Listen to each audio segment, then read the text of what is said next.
guys, Mrs. Shadbolt here. So today one of the experiments that I'm doing is going to be one of the experiments that is in your at-home kit from Boys and Girls Club.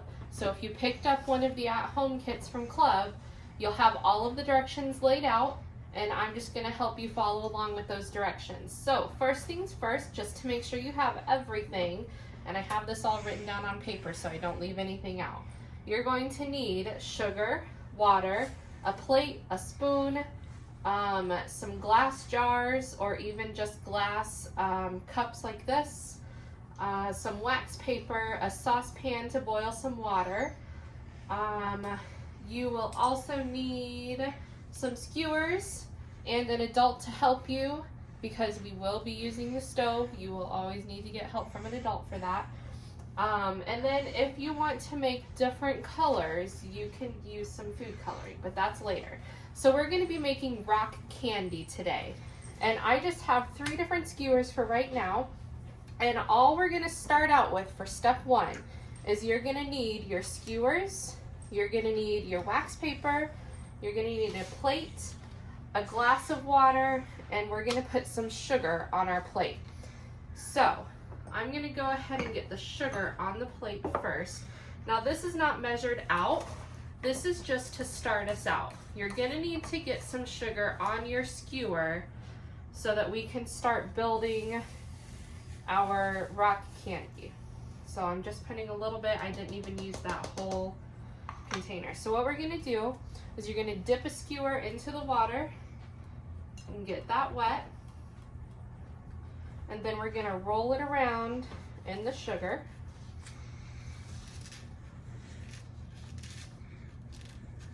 And then tap it lightly so that all of the extra sugar goes off, because we don't need all of the sugar on there because there's going to be a little extra on there. And then the wax paper is for drying, so we're going to put that on our wax paper. The reason we use wax paper is because it won't stick. You know how sticky sugar can be. So we're going to do the same thing with all of these skewers. We're going to dip them in water, roll them in the sugar, tap off the extra, tap it lightly so you're not making a big mess. Alright guys, so our skewers should have dry sugar on them. I went ahead and waited until these were dry before I started my next step, just because I wanted to go ahead and be able to have that ready to go. So for the next step, we're going to need 1 cup of water to put into our pan. And I went ahead and measured this out ahead of time. And I don't have any heat on yet. And we're going to start adding in sugar 1/2 cup at a time.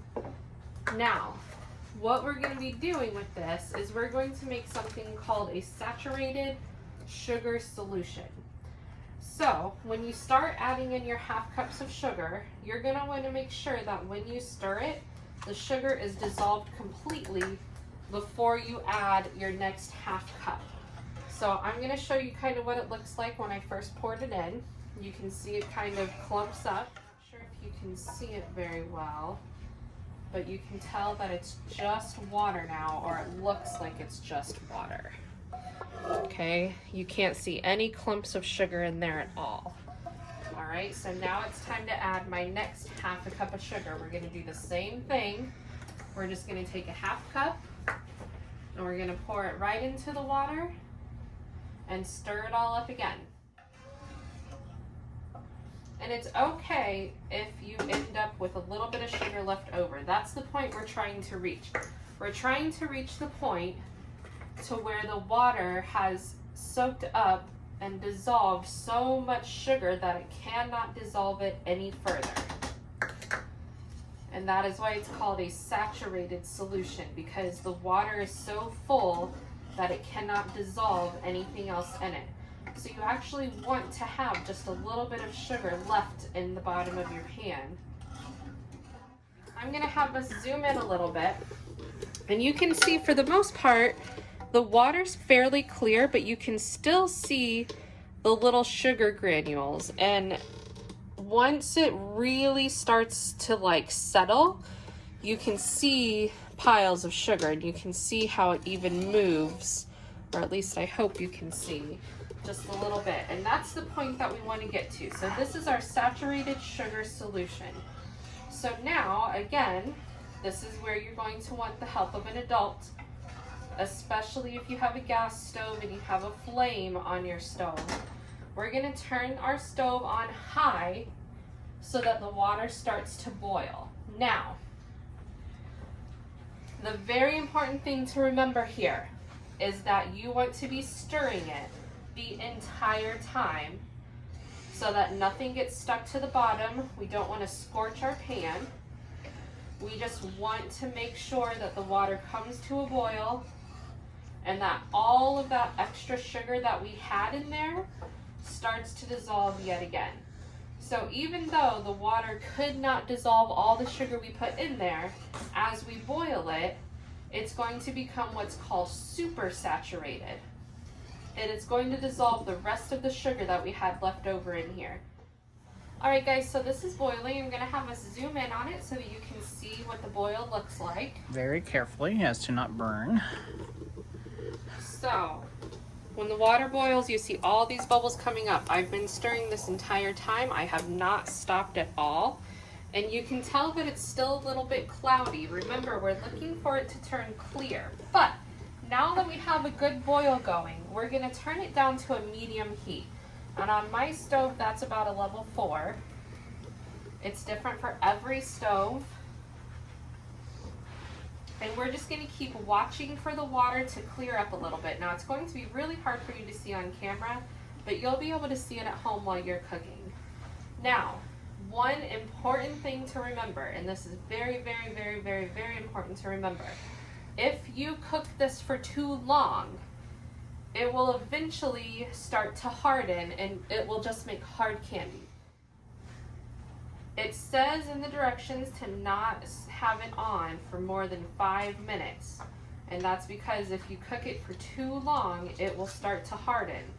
And you can already even kind of feel it thicken up a little bit as you stir. So I still have a little bit of cloudiness in mind, so I'm going to keep on stirring and having it on this medium heat for just a little bit longer, but I can tell that the sugar is already starting to dissolve just from the boiling that I did. So now I have my super saturated solution. So I have my 3 glass jars. Make sure they are glass, because even though we're going to let this cool a little bit, it's still going to be hot when we pour it into these glass jars. And you don't want to be putting hot water into like a styrofoam or a plastic cup. You need to have the glass jars or a glass cup.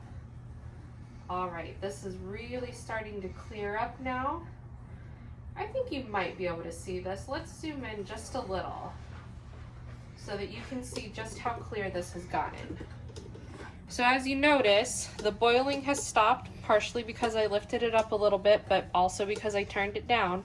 And you can see that there's no sugar left in here. It's already turned clear. Now what you see down here, those are bubbles from the boiling water. That's just bubbles. You see them move up as I move my spoon along them. All right, so I think my solution is actually ready. So what we're gonna do is we're gonna take it off of the heat completely. Make sure you turn your burner off, and we're gonna let this cool probably for about 5 to 10 minutes. The water will still be hot, but we're gonna let it cool to the point to where the pan is gonna be cool enough for us to touch it. Hey guys, all right, so my pan has cooled a little bit. I can touch it. You don't want to just go touching it all willy-nilly though.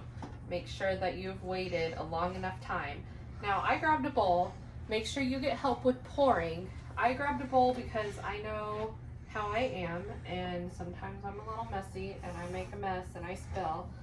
So I'm using this bowl to kind of catch any spills I may have, and I'm gonna start pouring some of the solution a little bit into my jars. I actually think I only have enough for 2 jars.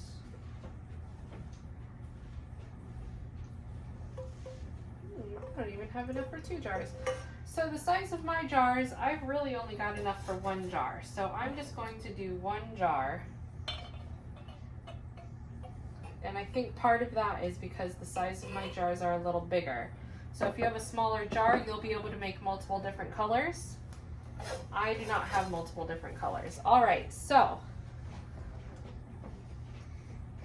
at this point, I'm gonna add food coloring. Since blue is my favorite color, I'm gonna do blue food coloring. Just gonna add in a couple of drops and stir it up. Will this fit in here? I don't think so. That white one should. You know which one I'm talking about? Aha. This one should I work. think that goes in there. Yep. There we go. All right, now my liquid was still a little hot, so we're actually gonna wait just a little bit longer and let that cool down because I can feel it through the glass. So we're gonna pause video one last time before we do the rest of this so that this liquid can be nice and cool. All right, so we will be back soon. All right guys, so the solution has completely cooled off now, and all that's left to do is to put our skewers into the solution. Now, like I said before, you can put more than one in there. I'm just gonna kind of crisscross them a little bit.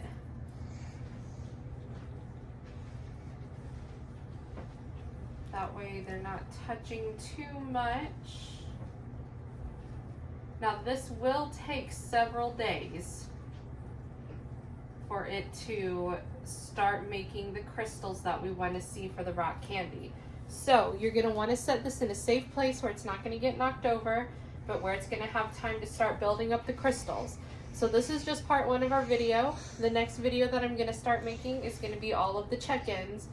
And that way you know what's going to be going on. Now, one thing that you do need to remember is that the crystals might start forming at the very, very top here within the first couple of days. So you want to make sure that if that happens, just move your skewers around a little bit to break those up, because if it gets too solid at the top, then the crystals won't start forming down at the bottom.